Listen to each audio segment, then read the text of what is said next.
கடவுளை முழுமையாக நம்புறவங்களோட பிரார்த்தனைகளை கண்டிப்பாக கடவுள் நிறைவேற்றுவார்.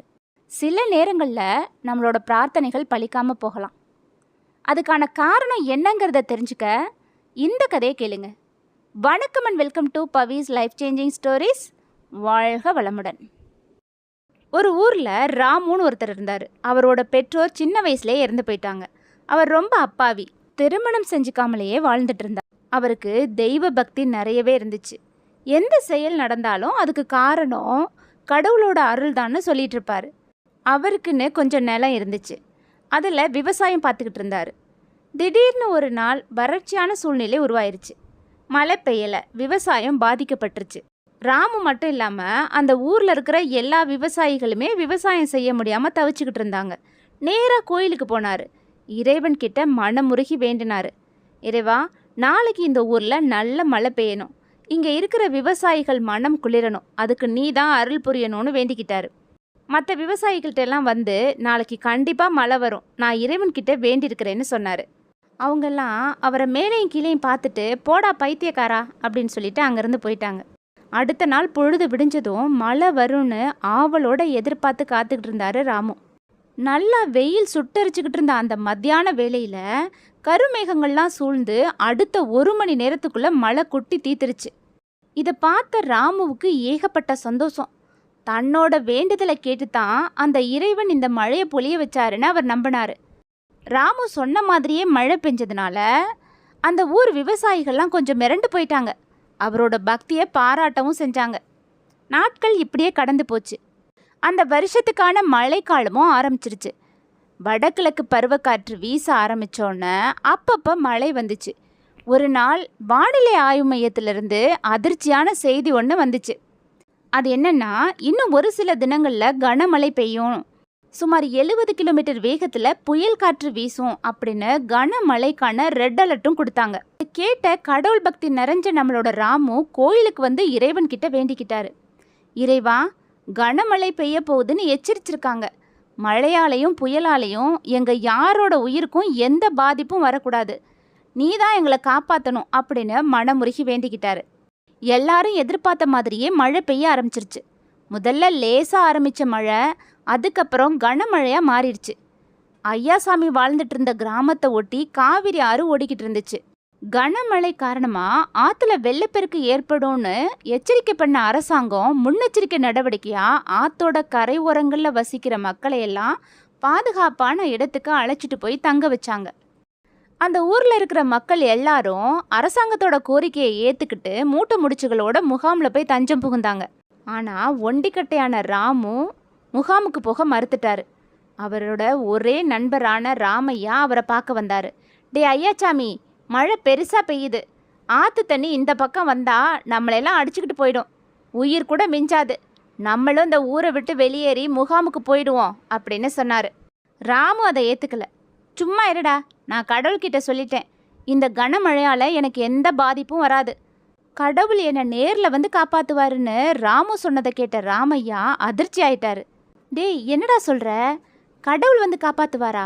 அவரெல்லாம் நேரில் வரமாட்டார்டா, உனக்கு உதவி செய்ய அவர் முடிவு பண்ணா என்ன மாதிரி ஆட்களை தான் அனுப்பி வைப்பார், புரிஞ்சுக்கோ. ஓ, அப்படின்னா நீ கடவுள் அனுப்பி வச்சாளா? நான் அப்படி சொல்ல வரலடா, வேற எப்படி சொல்ல வர்ற? நீ கடவுள்கிட்ட சொன்னது ஒரு பக்கம் இருக்கட்டும்டா, ஊரில் உள்ள எல்லாருமே வீட்டை காலி பண்ணிக்கிட்டு போய்கிட்டு இருக்காங்க, இந்த விவாதத்தை இன்னொரு நாள் வச்சுக்கலாம், இப்போ நீ என் கூட வந்துடுடான்னு ராமையா எவ்வளவோ சொல்லியும் ராமு மனம் மாறவே இல்லை. நான் இங்கே தான் இருப்பேன், எனக்கு ஒரு ஆபத்துனா அந்த கடவுளே என்னை தேடி வருவார், உனக்கு கடவுள் மேலே நம்பிக்கை இல்லைன்னா போய்கிட்டே இரு, நான் இங்கேருந்து வரமாட்டேன்னு உறுதியாக சொல்லிட்டாரு. ராமையாவுக்கு ராமுவை விட்டு அங்கேருந்து வெளியேற மனசே வரல. அதனால் ராமு வீட்டிலையே இருந்துட்டாரு. கொஞ்ச நேரத்தில் கனமழை கொட்ட ஆரம்பிச்சுது. ராமுவோட வீட்டுக்குள்ளேயும் தண்ணி வர ஆரம்பிச்சிருச்சு. வீட்டுக்கு வெளியில் ஒலிபெருக்கியில் அரசாங்கத்தோட அறிவிப்பு சத்தம் கேட்டுச்சு. இந்த கிராமத்தில் இருக்கிற எல்லாரும் வீட்டை காலி பண்ணிட்டு பக்கத்தில் இருக்கிற முகாமில் போய் தங்குங்க, எப்போ வேணும்னாலும் ஆற்று வெள்ளம் ஊருக்குள்ளே புகுந்துரும்னு எச்சரிக்கை விடுத்தது அந்த அறிவிப்பு. எப்படியும் ஊருக்குள்ளே வெள்ளம் வந்துடும்டா, வாடா போயிடலாம். திரும்ப திரும்ப ராமுவை அழைச்சி பார்த்தாரு ராமையா. அவர் அங்கேருந்து நகர்ற பாடில்லை. அதனால் ஒரு முடிவுக்கு வந்தார். சரிடா, நண்பனாச்சே, பாதுகாப்பான இடத்துக்கு கூட்டிட்டு போகலான்னு நினச்சேன். ஆனால் நீ கடவுளே உன்னை தேடி வருவார்னு சொல்லிட்ட. அவர் வர்ற வரைக்கும் நான் இங்கே இருக்க முடியாது. நான் இங்கேருந்து நேராக முகாமுக்கு போயிடுறேன். நீ வரணும்னா இப்போவே வந்துடு. இதுக்கு மேலே நான் இங்கே உன்னை கூப்பிட வரமாட்டேன் பார்த்துக்கோன்னு சொல்லிட்டு அவரோட எந்த பதிலையும் எதிர்பார்க்காம அங்கேருந்து வெளியேறிட்டாரு ராமையா. கொஞ்ச நேரத்தில் மழையோட வேகம் தீவிரமாயிடுச்சு. இரவும் வந்துருச்சு. அணையிலிருந்து திறந்து விட்ட தண்ணீரால் காவிரி ஆற்றுல வெள்ளம் பெருக்கெடுத்து ஓடிச்சு. அந்த ஊருக்குள்ளே ஆற்று வெள்ளம் புகுந்துருச்சு. அவரோட வீட்டுக்குள்ளேயும் தண்ணீர் வர ஆரம்பிச்சிருச்சு. நேரம் ஆக ஆக தண்ணீரோட அளவு அதிகமாயிட்டே போச்சு. கட்டிலுக்கு மேலே ஏறிக்கிட்டு இறைவனை வேண்டிட்டு உட்கார்ந்துருந்தாரு அவர். வீட்டுக்கு வெளியே கனமழை பெய்கிற சத்தம் மட்டும் பெரிய இரைச்சலோட கேட்டுக்கிட்டு இருந்துச்சு. புயல் காத்தும் வீச ஆரம்பிச்சிருச்சு. அப்போ வீட்டுக்கு வெளியில் திடீர்னு ஒலிபெருக்கியில் யாரோ பேசுகிற சத்தம் கேட்டுச்சு. வெள்ளத்தில் யாராவது சிக்கிக்கிட்டு இருக்காங்களான்னு பார்த்து ஒரு படகு பாதிக்கப்பட்டவங்களை காப்பாற்றி அழைச்சிட்டு போகிறதுக்காக வந்திருந்துச்சு. வெள்ளத்தில் யாராவது சிக்கிட்டு இருக்கீங்களா? யாராவது வீட்டுக்குள்ளே இருந்தால் உடனே வெளியில் வாங்க. கொஞ்சம் சத்தம் கொடுங்க. நாங்களே போட்டில் அங்கே வர்றோம். நேரம் ஆக ஆக வெள்ளம் இன்னும் அதிகமாயிடும். வீட்டுக்குள்ளே யாராவது இருந்தீங்கன்னா தயவு செஞ்சு வந்துடுங்க. போட்டில் வந்தவர் இதை சொல்லிட்டு டார்ச் லைட்டை அடித்து பார்த்துட்டு அங்கேருந்து போய்கிட்டு இருந்தார். வீட்டுக்குள்ளே இருந்த ராமுவுக்கு அந்த சத்தம் நல்லாவே கேட்டுச்சு. ஆனால் தன்னை காப்பாற்ற இறைவன் நேரில் வருவாருங்கிற நம்பிக்கையோட வீட்டுக்குள்ளேயே இருந்துட்டார். மழை நின்ன மாதிரி தெரியல. கனமழையோட புயல் காத்தும் வேகமாக சீறி அடிச்சுக்கிட்டு இருந்துச்சு. இப்போ அவர் வீட்டோட பரன் வரைக்கும் தண்ணி வந்துருச்சு. பரன் மேலே ஏறி உட்கார்ந்துருந்த ராமு, இறைவா என்னை காப்பாற்று, உனக்காக தான் நான் காத்துக்கிட்டு இருக்கேன்னு வேண்டிக்கிட்டு இருந்தார். ஒரு கட்டத்தில் பரனை தாண்டியும் வெள்ளம் வந்துருச்சு. அதுக்கு மேலே வீட்டோட கூரை. வேற வழி இல்லாமல் கூரையை பிச்சுக்கிட்டு மேலே வந்தார். வெளியே பலத்த மழை. நாலா பக்கமும் கும் இருட்டு. அப்பப்போ மின்னின மின்னல் வெளிச்சத்தை தவிர வேற எந்த வெளிச்சமும் தெரியல. தலையில் கோணிப்பையை போத்திக்கிட்டு குளிரில் நடுங்கிக்கிட்டு, இறைவா எப்படியாவது என்னை காப்பாத்து அப்படின்னு உதடுகளில் முணுமுணுத்துக்கிட்டே உட்கார்ந்துருந்தாரு ராமு. அப்போ வானத்திலிருந்து திடீர்னு ஒரு சத்தம் கேட்டுச்சு. அங்கே மேலே பார்த்தா ஹெலிகாப்டர் ஒன்று வந்துகிட்டு இருந்துச்சு. வெள்ளத்தில் சிக்கியிருக்கிற மக்களை காப்பாற்றுறதுக்காக அரசாங்கம் அனுப்பின ஹெலிகாப்டர் அது. தாழ்வா பறந்துக்கிட்டு இருந்த ஹெலிகாப்டர்லேருந்து ஒலிபெருக்கில் ஒருத்தர் பேசினார். வெள்ளத்தில் யாராவது சிக்கிட்டு இருக்கீங்களா? உங்களை காப்பாற்ற தான் நாங்கள் வந்திருக்கோம். நீங்கள் வெள்ளத்தில் சிக்கிக்கிட்டு இருந்தா கையை உயர்த்தி குரல் கொடுங்க, நாங்கள் உங்களை காப்பாற்றுறோன்னு சொன்னார். அவர் சொன்னது ராமுவுக்கு நல்லாவே கேட்டுச்சு. அந்த நேரத்துலையும் கடவுள்கிட்ட மட்டுமே பேசிக்கிட்டு இருந்தார். இறைவன் அருளால் வீட்டோட கூரையில் உயிருக்கு போராடிக்கிட்டு இருந்த ஐயாச்சாமியை ஹெலிகாப்டரில் வந்தவங்க பார்த்துட்டாங்க. அவர் வீட்டுக்கு மேலே கொஞ்சம் தூரத்தில் பறந்துக்கிட்டு இருந்த ஹெலிகாப்டர்லேருந்து ஏணியை கீழே விட்டாங்க. இந்த ஏணியை பிடிச்சிக்கிட்டு ஏறுங்க, நாங்கள் உங்களை காப்பாற்றுறோம் அப்படின்னு சொன்னாங்க. கை கெட்டின தூரத்தில் பாதுகாப்பு ஏணி இருந்தும் அதை பிடிக்கவே இல்லை ராமு. என்னை காப்பாற்ற கடவுள் வருவார், நீங்கள் போகலாம் அப்படின்னு ஒரே வார்த்தையில் சொல்லிட்டாரு. வந்தவங்க எவ்வளவோ சொல்லி பார்த்தாங்க. இவர் ஏணியை தொட மறுத்துட்டார். நீ இப்படியே இருந்தால் ஆற்று வெள்ளத்தோடு போயிடுவ, இனிமேல் நாங்கள் இங்கே வரமாட்டோம், தயவு செஞ்சு வந்துடு அப்படின்னு அவங்க கடைசியாக சொல்லி பார்த்தாங்க. என்னை காப்பாற்ற அந்த இறைவன் வருவார், நான் அவர்கிட்ட பேசிக்கிறேன், நீங்கள் போகலாம் அப்படின்னு சொன்ன ராமு இறைவனை நோக்கி கும்பிட ஆரம்பித்தார். சுத்த பைத்தியக்காரனாக இருக்கானேன்னு நினச்சிக்கிட்டு ஹெலிகாப்டரில் வந்தவங்க அந்த இடத்துல இருந்து போயிட்டாங்க. கொஞ்ச நேரத்தில் வீட்டோட கூரையே மூழ்கிற அளவுக்கு வெள்ளம் வந்துருச்சு. கூரை மேலே நின்றுட்டு இருந்த ராமு, இறைவா நீ எப்போ வந்து என்னை காப்பாற்ற போகிற, ஏன் இன்னும் வரலை அப்படின்னு கதறினாரு. அவரோட கதறலை விட மழையோட அலறல் அதிகமாக இருந்ததுனால அவரோட சத்தம் அங்கே கேட்கவே இல்லை. அப்போ அந்த நேரம் பார்த்து வெள்ளத்தில் அவர் கை தொடுற தூரத்தில் மரக்கட்டை ஒன்று மிதந்து வந்துக்கிட்டு இருந்தது. அதையும் அவர் எட்டி பிடிக்கலை. இறைவன் நேரில் வருவார், தன்னை காப்பாற்றுவாருங்கிற நம்பிக்கையில் அதையும் விட்டுட்டார். கடைசியில் ஆற்று வெள்ளத்தால் அடிச்சுக்கிட்டு போன ராமு இறந்து போயிட்டார்.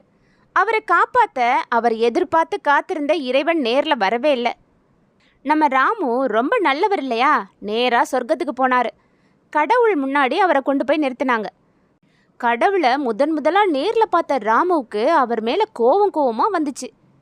இறைவா நீங்கள் தானே என் உலகம்னு வாழ்ந்துட்டு இருந்தேன், நான் எவ்வளவோ அழைச்சும் கதறியும் நீங்கள் ஏன் என்னை காப்பாற்ற வரலை? இறைவனை பார்த்து இப்படி ஒரு கேள்வியை கேட்டார். மகனே, எல்லா தவறையும் நீ செஞ்சுட்டு என் மேலே எதுக்கு அபாண்டமாக பழி போடுற? உன்னை பார்க்கவும் உன்னை காப்பாற்றவும் 4 தடவை நான் முயற்சி பண்ணினேன். உன்கிட்ட வான்னு கெஞ்சி பார்த்தேனே, நீ தான் வரமாட்டேன்னு சொல்லிட்டியே. தவற நீ செஞ்சுட்டு என் மேலே ஏன் பழி போடுற? இதை கேட்டு ஒன்றும் புரியாமல் முழிச்சுக்கிட்டு இருந்தாரு நம்மளோட ராமு. இறைவனே தொடர்ந்து பேச ஆரம்பிச்சாரு. உன்னோட முரட்டு பக்தி உன் புத்தியை வேலை செய்ய விடாமல் செஞ்சிருச்சு. உன் நண்பன் ராமையா நேரில் வந்து இங்கிருந்து போயிடலான்னு பல முறை கெஞ்சினானே, அவனை உன்கிட்ட அனுப்பி அப்படி பேச வச்சது நான் தான். ரெண்டாவதா மீட்பு படகுல ஒருவர் வந்தாரே, அவரை உன் வீட்டு வாசல் வரைக்கும் அழைச்சிட்டு வந்ததும் நான் தான். மூணாவதா ஒரு ஹெலிகாப்டர் வந்ததே, அதை உன் வீட்டு பக்கம் அனுப்பி வச்சதும் நானே தான். கடைசியாக உன் பக்கம் ஒரு மரக்கட்டை மிதந்து வந்ததே, அதை அந்த பக்கமாக வர வச்சதும் நான் தான். இப்படி உன்னை தேடி உன்னை காப்பாற்ற நான் பல முறை வந்தப்போ அதை வேண்டான்னு புறக்கணிச்சது நீ தான். அப்படி இருக்கும்போது நீ அழைச்சதும் நான் வரலைன்னு சொல்கிறது நியாயமா? கடவுள் இப்படி சொன்னதும் தன்னோட முட்டாள்தனத்தை நினச்சி வெட்கப்பட்டு தலை குனிஞ்சு நின்னாரு ராமு. கடவுளே, ஒன்றை நம்பித்தான் இந்த காரியத்தில் இறங்குறேன்னு சொல்லிட்டு நிறைய செயல்கள் நாம் செய்கிறோம். அதில் சில செயல்களில் வெற்றி கிடைக்கலாம், இன்னும் சில செயல்களில் அந்த வெற்றி கிடைக்காம போகலாம். வெற்றி கிடைக்கிறப்ப அது இறைவனோட செயல்னு நம்ம மெய் சிலிர்க்கிறதும், வெற்றி தவறுறப்ப நம்ம நேரம் சரியில்லை போலன்னு நமக்கு நாமளே சமாதானம் சொல்லிக்கிறதும் இங்கே இயல்பாக நடக்கக்கூடிய ஒன்று தான். எது எப்படி இருந்தாலும் நமக்காக அந்த கடவுள் எல்லா நேரங்களையும் உதவி செஞ்சுக்கிட்டு தான் இருக்காரு. நாம் கொஞ்சம் விழிப்புணர்வோடு இருந்தால் மட்டும்தான் கடவுள் செய்கிற உதவியை நம்மளால் உணர முடியும். பல நேரங்களில் அதை நாம் தான் புரிஞ்சுக்கிறது கிடையாது. நம்ம கடவுளை உணர ஆரம்பிச்சிட்டா, யதார்த்தத்தை புரிஞ்சுக்கிட்டா, தடுக்கி விழுற அந்த கணத்தில் வரக்கூடிய தோல்வியை கூட நம்மளால் முறியடிக்க முடியுங்கிறத தான் இந்த கதை நமக்கு உணர்த்துது. இந்த பதிவு உங்களுக்கு பிடிச்சிருந்தா இதை பற்றின உங்களோட கருத்துக்களை என்னோட மறக்காமல் ஷேர் பண்ணிக்கோங்க. நன்றி, வணக்கம்.